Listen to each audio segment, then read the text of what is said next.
চুয়াডাঙ্গায় জমে উঠেছে বাংলাদেশের সর্ববৃহৎ ও ঐতিহ্যবাহী খেজুর গুড়ের হাট। চুয়াডাঙ্গা শহর থেকে প্রায় ১২ কিলোমিটার পথ এগোলেই সরোজগঞ্জ বাজার। সরোজগঞ্জ বাজার থেকে একটু ভেতরে প্রবেশ করলেই চোখে পড়বে বিস্তীর্ণ এলাকা জুড়ে সারি সারি সাজানো গুড়ের ভাঁড়।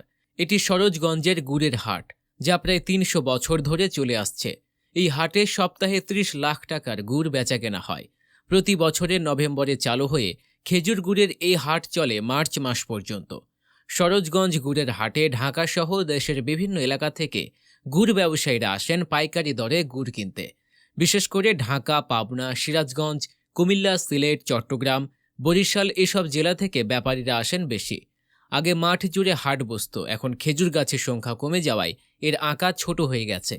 তারপরও এখনও প্রতি হাটে ২০ থেকে ৩০ ট্রাক খেজুর গুড় বেচাকেনা হয়। এই বাজারের আশেপাশে আসতেই বাতাসে ভেসে আসে মিষ্টি একটা গন্ধ। ক্রেতারা হাতে থাকা লোহার শিক দিয়ে গুড় বা পাটালি ভেঙে মুখে পুরে পরীক্ষা করেন। দরদাম ঠিক হলে পাইকারি ব্যবসায়ীরা গুড় ওজন করে ট্রাক ভর্তি করেন, আর সাধারণ ক্রেতারা ব্যাগ ভর্তি করে গুড় কিনেন। হাটের প্রবেশপথের দুধারে বসে কৃষকেরা ধামা কাঠাই করে তাদের বাড়িতে তৈরি পাটালিও বিক্রি করেন। দেশ জুড়ে চুয়াডাঙ্গার খেজুরের গুড় ও নলেন পাটালির সুখ্যাতি রয়েছে। এই গুড় স্বাদে গন্ধে অতুলনীয়। বলার অপেক্ষা রাখে না যে সরোজগঞ্জ গুড়ের হাটের কারণে চুয়াডাঙ্গার গুড় দেশব্যাপী পরিচিতি পেয়েছে। সরোজগঞ্জের গুড়ের এই হাট বসে ২ দিন, শুক্র ও সোমবার। হাটের চারপাশে বিভিন্ন জেলা থেকে আসা ক্রেতা বিক্রেতাদের হাঁকডাকে মুখর হয় এই খেজুর গুড়ের হাট। যাদের চাহিদা বেশি তারা ভারসহ গুড় কেনেন। প্রতি ভার গুড় ২৪০০ থেকে ২৫০০ টাকা। এই ভার বেশ বড় সাইজের হয়ে থাকে। মাটি থেকে হাঁটুর সমান বা তারও বেশি উচ্চতার ভারে প্রচুর গুড় থাকে, তাই মান ও পরিমাণের তুলনায় দাম বেশ কম। গুড় কেনাবেচা করে কৃষক ও হাট মালিকরা লাভবান হয়। এখানকার গুড় শতভাগ নির্ভেজাল, তাই প্রতি মৌসুমে ১৫০ কোটি টাকারও বেশি গুড় কেনাবেচা হয় এখানে।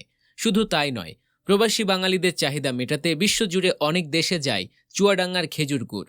গোটা চুয়াডাঙ্গায় বর্তমানে ২,৬০,০০০-এর মতো খেজুর গাছ রয়েছে। প্রতিটি গাছ থেকে এক মৌসুমে অত্যন্ত ১২ থেকে ১৪ কেজি গুড় পাওয়া যায়। সেই হিসেবে ৩,০০০ মেট্রিক টন গুড় উৎপাদনের লক্ষ্যমাত্রা রয়েছে।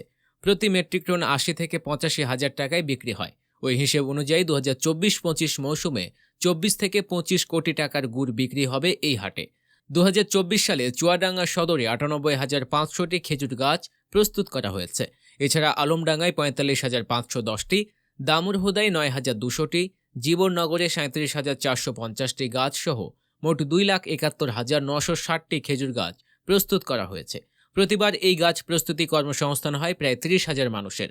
তবে ইট ভাটা মালিকরা ভাটার জন্য প্রচুর খেজুর গাছ কিনে নিচ্ছেন। গ্রামে অনেক লোক তাদের কাছে খেজুর গাছ কেটেও বিক্রি করে দিচ্ছেন। এই অবস্থা চলতে থাকলে খেজুর গুড়ের জন্য সুনামের অধিকারী চুয়াডাঙ্গা এই ঐতিহ্য হয়তো একদিন হারিয়ে ফেলবে। পাশাপাশি বহু মানুষের আয়ের পথ বন্ধ হয়ে যাবে।